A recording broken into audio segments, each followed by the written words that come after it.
So today, the big idea is that I want to talk about my business in a little bit more detail, right? Sometimes I talk about investing in other businesses. What are some ways that you can do that? If you want to invest in other businesses, if you want to get involved with the business or not. What are some good examples of people who did these various things and succeeded to a very large degree? I've always said that it's a good idea when okay, this is how I put it. I say results are important, but progress in reality, in terms of a cosmic reality, progress is far more important than the results. Results are important. Like if you're going to go and you're going to learn how to invest money, you don't want to ask the person on YouTube who's selling courses, who has a net worth of a couple $100,000. You don't want to ask that person, right? I mean, that person is legitimately probably going to be making money selling courses to you. They're not going to be making money on the stock market. They're not going to be making money by having a fundamental idea of their investments, right? Like if you really want to go, and I would highly suggest, and I'm not saying that you should learn from me, okay? I'm just saying you should surround yourself with genuinely rich people, not rich people, but genuinely wealthy people who could legitimately make a large sum of money. They're not selling their souls to the devil. I've already said that in terms of like my situation. Like if I was going to use me as an example, I'm not saying I'm a saint, but I'm also not like malicious, right? I'm not like now that I have money, I am going to go and predate on humanity, right? That's not me, right? And I talked about this, I'm more or less just a normal dude who is just very, very, very, very, very, very, very good at farming. That's more or less my situation, right? I've already talked about this, and you're gonna find that if you actually go out and you look for genuinely wealthy people, most people are not like some malicious individual. All right, a very few but I've already talked about this, but in terms of reality, you can find just as many poor people that are malicious as rich people. Legitimately, like just because you're poor does not mean you're a good person. I talk about this all the time. If you legitimately think that you have to be, that if you're poor you're a good person, that is very wrong. All right, that is very wrong. In reality, you're poor because you have a massive pile of problems. All right, you self-destruct when you have $10. You bankrupt every dollar that you touch, etc., etc. You think highly of yourself and you're poor. There's a long list of problems. All right, a long list of problems. There are many reasons why a person can end up poor. All right, and on that booklet of problems, it's not that you're a good person. It's not.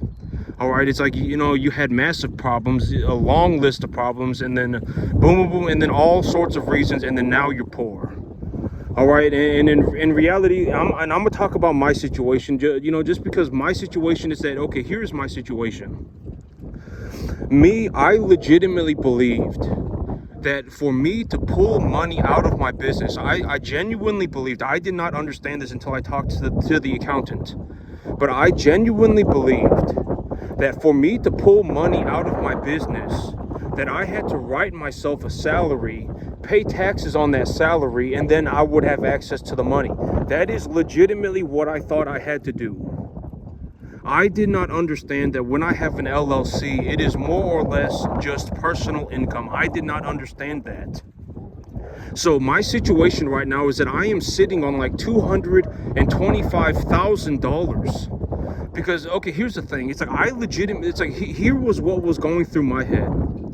I legitimately believe that if I was going to pull money out of my business, any sort of substantial amount of money, I would effectively have to pay 50% of it in taxes. That is legitimately what I believed. I did not know that you can just pull money out of an LLC. I did not know that.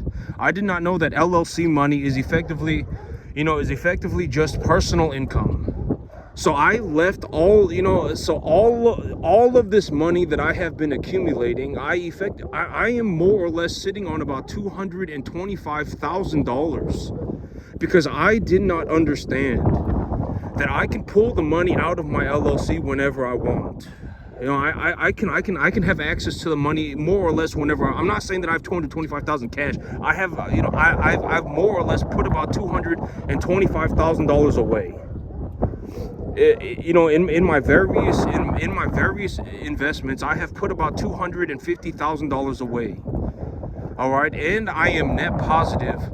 Okay, here's the thing about my situation. I'm going to talk to you about my situation because you have to understand. I've already gone over this in very great detail. But the thing is about me is that, you know, if I am going to be required to give my money away when I finally made it, I legitimately worked for 15 years and I did not get paid at all for the first 13.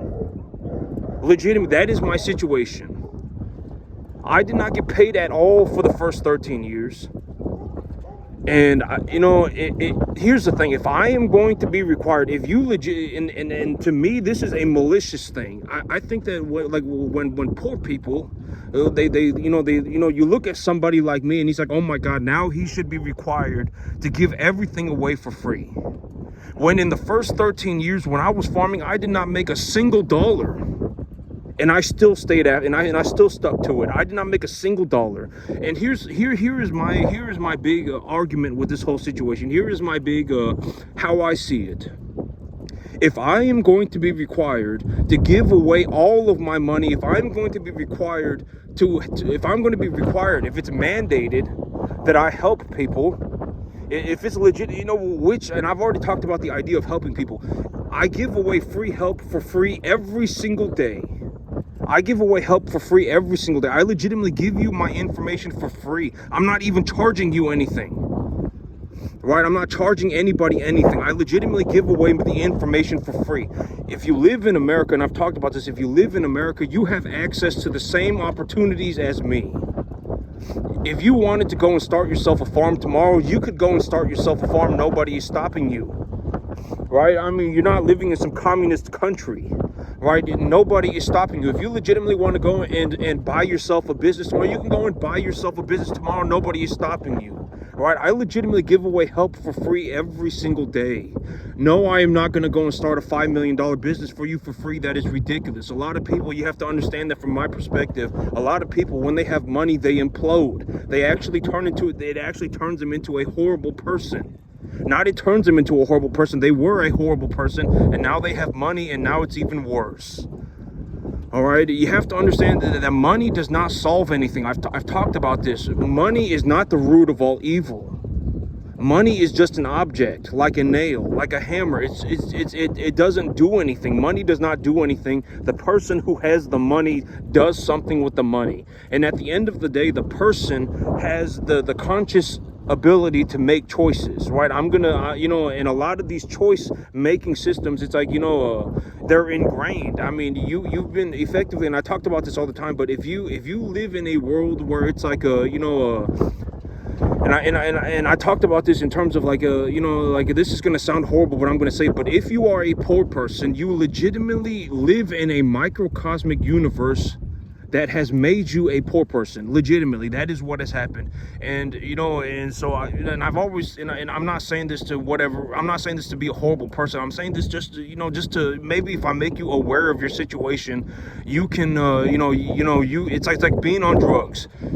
If you realize that you are in a horrible situation, then it's like maybe now is a good time to start thinking about quitting the drugs, right? And I've already said that I'm not when I say these things, I'm not kicking you while you're down. I am legitimately giving you the best information that I can. Legitimately, I'm giving you different strategies, in terms of the different strategies that I understand for generating money, right? If you want to invest in other businesses, here's a way you can do it. If you want to start your own business, here's a way that you can do it. If you want to go and you want to, buy yourself, land, here's how you can do it. I give you all of this information for free, and then I said whatever you understand the best is what I would suggest is ultimately probably going to be what is the best for you ultimately, right? Because I've talked, you should not be looking to become a cattle farmer. Most of you should not even be looking to start a business. All right, and it's like, if you really want to run a business, then go and buy one. Legitimately, you do not want to start a business. I can almost guarantee you do not want to start a business. All right, if you really want a business, then go and buy one. All right, you can go and buy one, and when you buy one, you should make sure that you are not buying some damaged asset. You should buy a good business. You should understand what is going on with the business. If the business has been selling, if the business has been stable, right? I mean, this is a very actually this is I wanted to talk more about my situation, but I'll go into a little bit more detail about this whole thing about buying a business. If you go and you find a business and the business has been doing about the same for the last 10 years, it's been doing more or less the same. It's not really going up, it's not really going down. The profit margins are good, and it's going about the same. Right?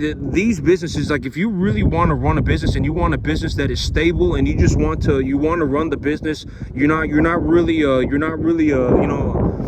but I've already said that if you're going to go and run a business, you should really get into the business thinking that you're going to drive up the revenue. You should have a legitimate idea of how you are going to increase the revenue. You should. I would highly suggest it, but I mean, there are a lot of these businesses. Maybe you find a business that's for sale and the business has not really been doing phenomenally better every single year, but the business has been doing more or less the same. It's been doing more or less the same for the last 15 years, and you take a look at this business and you're like, maybe the owner is looking to retire or whatever, right?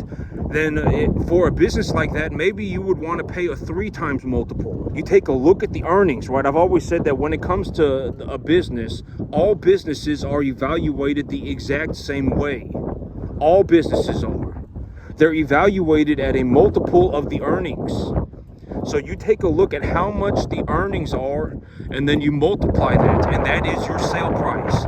And when you go and you take a look at a business, you should what? Check the accounts 5,000 times. Make sure that the numbers are what they are. And I've talked about this. Numbers are just numbers. All right, the numbers are not some figment of your imagination. The numbers are the numbers. So you should check the numbers. Make sure why. And I've talked about this. Why would you want to do that? Because the average person is not a saint. All right, people will lie, people will cheat, people will steal, people will do anything for money. Legitimately, I have seen people sell their soul for $10. All right, and so when you're going to go and you're going to buy a business, maybe the business is not doing drastically better every year, right? I was talking about if you really want to invest in a business, from the Warren Buffett philosophy, because me, I don't invest in other businesses. I invest in my own business because I'll talk about my business here in a little bit. I'll talk to you about my numbers, and then you'll understand why do I not invest in other businesses.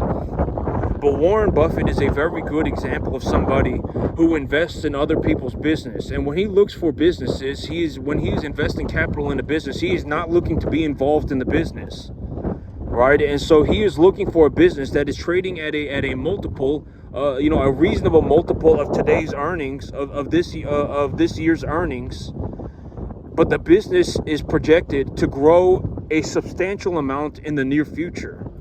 And so he gets ahead of that by investing in the business when it is still trading at a reasonable multiple. And I used my business as an example. Let's say that my business, people understand that my business is growing. And so I get a 15 times multiple. I don't get a 5 times multiple. I don't get a 3 times multiple. I get a 15 times multiple because my business is actively growing, right? The future projections of my business are that my business is going to grow.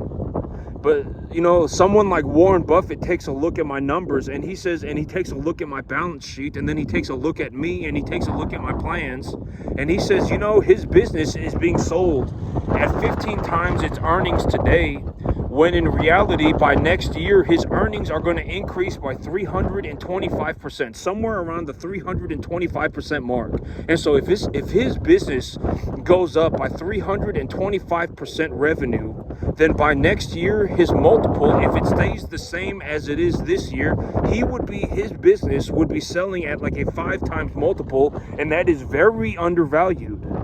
Right, that is very undervalued, and it's like when it's like when an investor speaks, whatever, right? Let's say Warren Buffett was taking a look at my business, and he says, he's talking about next year, but he's also talking about the year after that, right? He's talking about what is he going to do in the future of his business, and he's talking about scaling his business at a substantial rate. So there is zero reason for this business to be selling at 15 times multiple this year. All right, excuse me, I had to blow my nose. But there is no reason for this business in, like, imagine this situation. Like, imagine that you're going through a business catalog, and you see my business and you look at my balance sheet, and then you take a look at me and you say his business is selling for $1 million. I've taken a look at his balance sheet, and the reason that his business is selling for $1 million was because more or less his business made 70 grand this year. His business made 70 grand this year, so his business is selling for $1 million, which is about 15 times its earnings.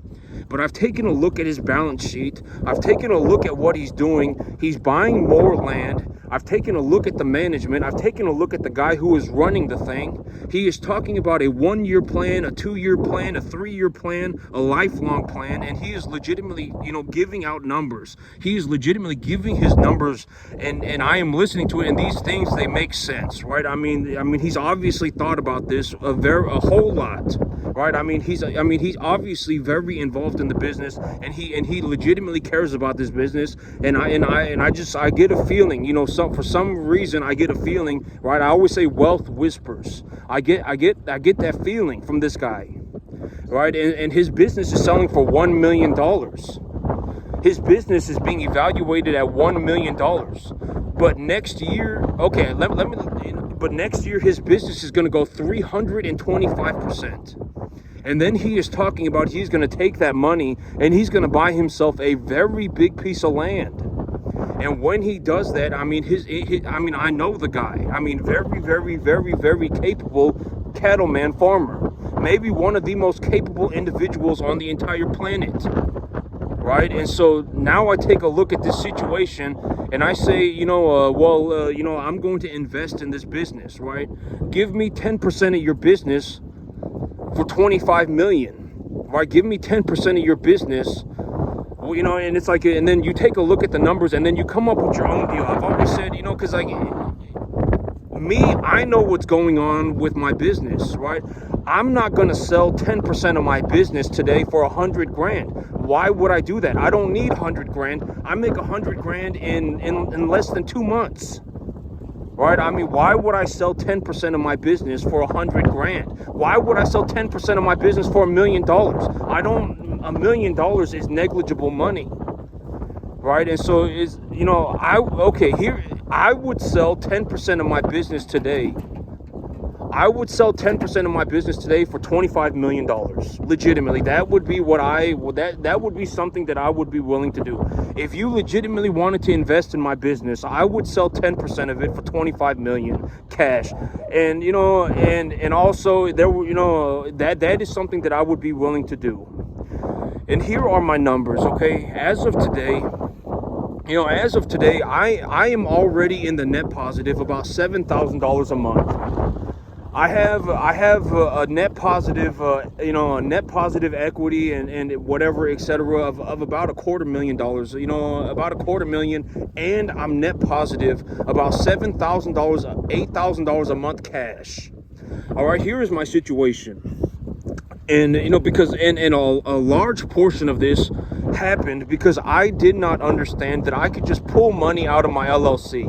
I did not understand that. I did not understand that I could pull money out of my LLC whenever I wanted, like it was personal income. And so I've just been more or less just keeping money in my business, because if I kept money in my business and I took that money and I purchased tax deductible assets, then I thought that at that point I would not be paying taxes. But I'm not going to be paying taxes anyway. If I legitimately pull the money out of my business and I just take a loan for that amount and I go and purchase tax deductible assets, I'm not going to be paying tax. I've already talked about that. I'm legally not going to be paying taxes anyway. I can reduce my tax burdens by purchasing tax deductible assets. I'm not talking about tax evasion. Right? No, you should not be tax evasion. You should not be evading taxes. Right? That is not a good idea. Right? I mean, but for my situation, right, I am legally reducing my tax burdens to borderline zero. And I know that, and I've always said that if you legitimately think that this is unfair, you need to understand that you have access to the same system that I do. If you legitimately want to reduce your tax burdens, you can do it too. It's not just me. Everybody has access to the same system. If you legitimately think that your taxes are too high, you can go and reduce your tax burdens as well by purchasing tax deductible assets and starting yourself a business. I mean, you can do these things. It's not just me. And so think about it like this, right? Okay, you know, my situation up until about yesterday, I legitimately believed that for me to pull money out of my business, I would have to write myself a salary. And if I wrote myself a salary, the taxes were going to be about 35 to 50%. That was legitimately what I believed. And so I've just been taking all of the money that I make. And I was like, I've just been taking all of the money that I make and effectively purchasing tax deductible assets the entire time. And now I am in a situation where I have about $250,000 and I have about $7,000, $8,000, $9,000 a month of net positive cash flow. And in my situation, within the next 5 months, within the next 6 months, I am going to increase effectively everything by 325%. I'm going to be running more cattle, and I'm going to be taking my cattle to a higher weight. I'm going to be increasing everything by 300. And here is my dilemma. Because now that I know that I can pull money out of my business, even if I can pull $15,000, $25,000 a month out of my business with no issue, it's not going to cause any problems for my business. I would say that, okay, here's the thing. Here's the thing. If I am net positive, okay, right now I would say that I am net positive. I am net positive about $7,000-$8,000 a month. And when I run my business, here is, and I was actually thinking about this because now that I have the information, right? Now that I have the information that I have, do I still want to continue forward with the same business plan?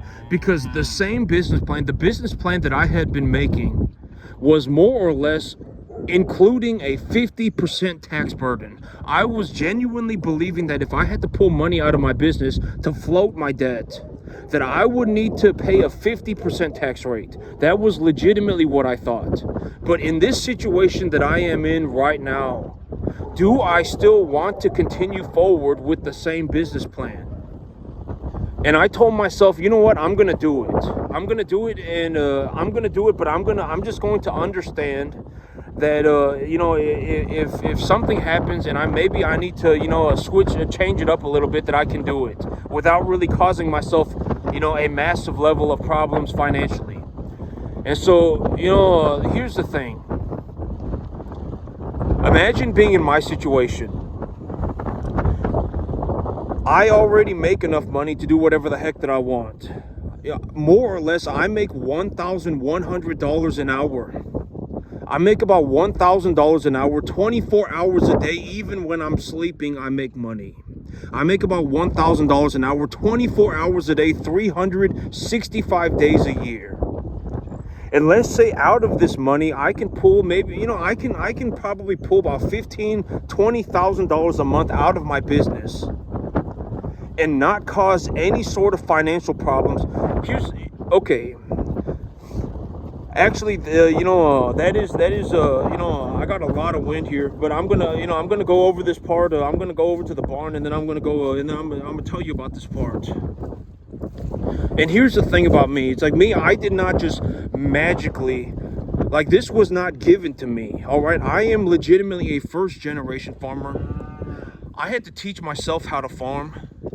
And and the whole thing about my situation, I'm in the barn over here now.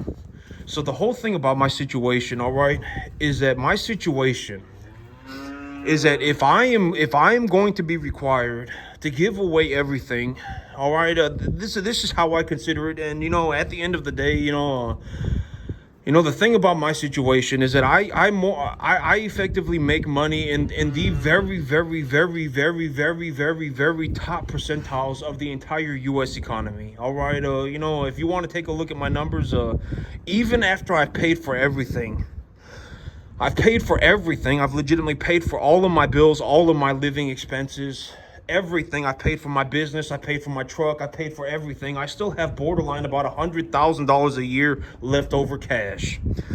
All right, and that number is going to go up to about a $500,750,000. And here's the thing about my situation, okay? I'm just going to talk about this because, this is something that I had to like spiritually come to grips with, because it's like but when I look at my situation, I did not make any money for the first 13 years, all right? It's like if I am required to give away everything on the 15th year when I finally made it, then that's technically, that is, I mean, if we consider what fair is being fair, then that is not fair, right? I came to a conclusion with myself. If I am going to be required to give away whatever it is that if I'm going to be required to help people, legitimately, if I'm going to be required to do it, then a fair trade for me would be, if my business loses money, then everybody is going to have to be required to help me. Think about it like that.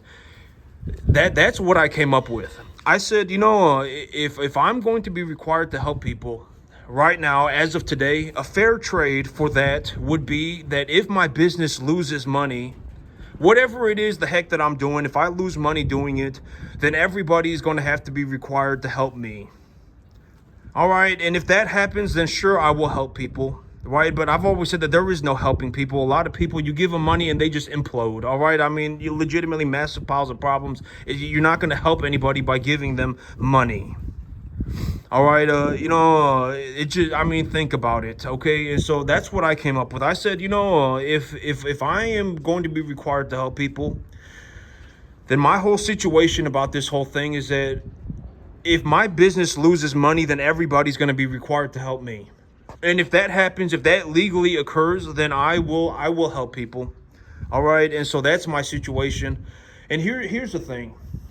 And I know, and whatever, from that perspective, from my perspective, now that I'm generating a large amount of money, I actually thought about this morning, but the amount of money that I am generating is going to go up on a vertical line. I am already accumulating a very large amount of money. When I take a look at my situation, I would say that I'm in the net positive. After I've paid for everything, I still have borderline $100,000 or so a year left over, about $100,000 a year left over, and that's after taxes. That's after everything. That's how much money I have left over. It's going to be somewhere between $60,000 and $100,000 a year. And I would anticipate that in the next 365 days, I end up with a cash pile of about $750,000. And I can actually access this money. It's not that big of a deal, right? I was talking about this, but my whole LLC situation was that I legitimately believed that for me to pull money out of an LLC, that I had to write myself a W-2, pay taxes on the money, and then I would have access to the money as income. But that is not true. If I have an LLC, that is more or less just personal income. And so I can pull money out of my LLC like it's personal income, like it's just my personal bank account. I can just pull the money out the thing like it's my personal bank account. And so I did not know this. And so, but here is my dilemma. And I've actually spoken about this, but after a certain point, the money, unless you have massive problems, the money does not do anything. And imagine it from my situation. You have a net positive income. You have access. You actually make yourself $35,000 a month net positive. After you've paid for everything, you still have about $35,000 a month left over. Let's just say 25 to 35,000. So every single month you make a net positive income of about $25 to $35,000 cash. Think about my situation. What could you possibly buy for $30,000 a month? I mean, now we're talking about Lamborghinis, Ferraris, things like that. All right. And so my whole situation is like from what I have seen, but after a while, the money does not even do anything. And so what do I want to do with my money? I want to grow my business. That's ultimately what I concluded, is that I want to grow my business. But but it's kind of like this the situation where it's like, well, I should buy myself something. I mean, I don't know what it is that I want to buy. I don't want. I'm saying I can buy a Lamborghini, but I don't want to buy a Lamborghini. What the heck am I going to do with the Lamborghini? And here's the thing: it's like, I've been talking about, I want to buy a truck, right? I want to buy a truck, but even after I buy the truck, for me to buy a new truck, brand new, cash, with no down payment, it would take me 2 months. That legitimately, if I wanted to buy myself a brand new F-350 dually, right, a nice truck, it would take me 2 months, maybe 3, to pay for it in cash with no down payment. But after I buy that truck, then now what do I buy? Right? But this is, but this is also what I mean by, if you have money problems, you should not be worried about making $10 million. You should not be worried about making $1 million. In reality, even right now, my income, I would say that right now my income is about somewhere between $15,000 and $20,000 a month. And within about 6 months, I'm actually going to be increasing that to about 50 grand. But even at $20,000 a month, I already make enough money to effectively buy anything on the entire planet.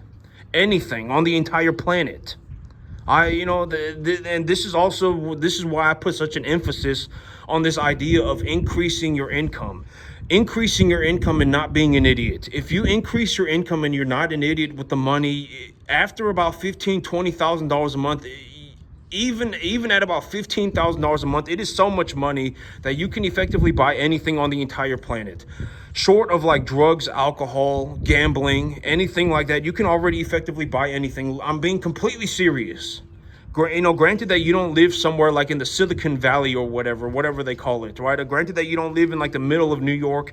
If you want to live in the middle of, whatever, right? If you want to live in a good neighborhood or whatever it may be, you want to, if you bring home, I bring home about $15,000, $20,000 a month. I don't bring home $15,000, $20,000 a month and then pay taxes on it. After my tax situation has been solved, after I do all the taxes and everything, I bring home about $15,000 to $20,000 a month. And I can already buy anything on the entire planet. That's the whole thing. This is why I've been putting such an emphasis on not even worrying about buying you should not. I would highly suggest that you do not even think about making $1 million cash. You don't even need to worry about that. Realistically, what you need to worry about is making yourself about $15,000 a month. If you can make yourself $15,000 a month, it's effectively enough money for you to buy whatever the heck that you want. And if you think that $15,000 a month is impossible, you need to understand that I legitimately made this money on a 10.5-acre farm as a first-generation cattleman. First-generation farmer. I'm a cattleman, and I made this money on a 10.5-acre farm. All right, you should not be sitting there going, oh my God, this is impossible, this is impossible. You can figure it out, all right? You're going to have to figure it out. And I'm not just saying that you go alone and figure it out. I am giving you the best information that I know. If you want to invest in other businesses, here is how you can do it. If you want to run your own business, here is how you can do it.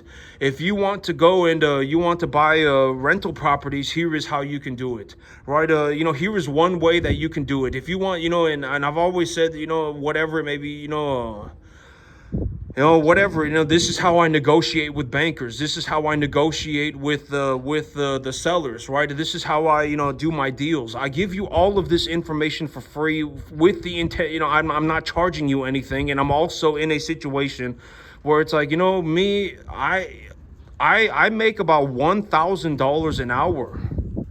24 hours a day, 365 days a year, right? I mean, I know a little bit about making money. I don't know how to make money like in the top, whatever, right? But for whatever it is, I know how to make some money, okay? I make about $1,000 an hour, and I make that money 24 hours a day, 365 days a year. All right, that is my situation. I'm sitting on about $250,000. I have a net positive income of about $7,000 to $8,000 a month. And I'm legitimately going to take my cash pile from 250 to about 750, a million in 365 days. And I'm going to take my net positive income to about $35,000 a month. Somewhere between $25,000 and $35,000 a month net positive income. All right, that is my situation. And from what I have seen, even if you're at $15,000 a month, you effectively make enough money to do anything on the entire planet. All right, and I am giving you the best information that I know. I'm giving you the best information that I know, in the various ways of making money. All right, and when you want to make money, I've always said that the number one thing that is the most important is that you do something that you understand. That is the most important thing. If you do not understand your investment, there is no reason to have that investment. All right, you need to invest in something that you understand. In reality, you want something, you can take the Warren Buffett approach where you are going to get ahead of the curve and you're looking at a business right now that is being evaluated at a multiple of its current earnings. But in the future, you've actually you've actually met the management and whatever it may be. And you actually, the management is talking about growing the business in the future, right? It's a solid individual, solid group of a solid individual. And they're talking about growing the business proportionally in the near future. And you want to get ahead of the curve, and you've taken a look at the situation objectively, and you say, okay, well, I will pay the multiple today to own a portion of this business, because in the future the multiple is going to be a small fraction of what it's actually going to be when the company is evaluated, because the earnings are going to go higher. All businesses are evaluated at a multiple of their earnings. Right, I've talked about this, right? And so there are various ways that you can make money. Whatever it is, I would highly suggest that you understand your investment, and you're really looking for even if you yourself are not going to appreciate the value of the asset in the future, you should be looking for something that is going to go up in value. Not just go up in value, but reasonably go up in value because of whatever reason, right? They produce a good, they produce a service. You don't want to be in a situation where you're holding on to Bitcoin. I've talked about this. Even if Bitcoin, if you're going to put $1,000, if you're going to put $10,000, if you're going to put $100,000 into Bitcoin with the belief that it's going to go up by 30%, you're gambling. There are many things that you can do with 10 grand. There are many things that you can do with 1 grand to make it intentionally go up by 30%. You can actually make your money grow. I've talked about this in terms of a fundamental idea. This is how I made all of my money. I intentionally appreciate the value of my assets. When I purchase assets, I purchase tax-deductible assets. And when I do this, effectively what happens is it's like I'm printing my own money. I print my own money. That's more or less what it feels like. All right, and so you want, either you see, the future of the growth of the company as good because they produce a good service or a good product, and you believe that the company is going to be worth a multiple of those earnings in the future, and the company is being sold at a multiple of the earnings of this year, and that company is set to grow drastically in the future, then you can get ahead of that by investing in the company early. Right, but it's like, and I'm not saying you should, and the whole thing about my situation is that, why would I sell 10% of my company for 100 grand? I can make 100 grand in 2 months. Why would I sell, even if my business is evaluated at $2 million, why would I sell 10% of my business for 200 grand? I wouldn't. Right? 200 grand, I can make that money in 4 months. Why would I sell, and so, but realistically, like if I was going to, which I'm not, for a company like this, if I was going to sell 10% of my company, I would sell 10% of it for $25 million. All right, take it or leave it. And I'm not saying that I'm going to do it. But that would be the deal. All right, why would I sell 10% of my company for 200 grand? That's worthless. What am I going to do with 200 grand? I already have 200 grand. I make 200 grand in 4 months. All right, and so, there are many ways for you to make money, and I'm giving you the best information that I know. All right, and at the end of the day, the most important thing is that you understand your investment. All right, you understand your investment. That you're more or less gonna have to do it by yourself. You know, nobody's gonna help you, and then you're gonna have to go and do it by yourself. All right, that it just is what it is. All right, I don't have people, looking after my real estate portfolio, and then have someone, I don't have someone looking after the financials of my business. I do everything by myself. All right. And at the end of the day, I mean, I'm not saying I do everything by myself. I'm getting myself an accountant, and I'm looking to hire myself a veterinarian. But I mean, you're still going to have to be involved unless you're going to go the investment route. And if you're going to go the investment route, you're really going to have to look through these companies, and you're going to have to find a winner out of a massive book full of companies. And so that's it for me today, YouTube. Y'all have a good one.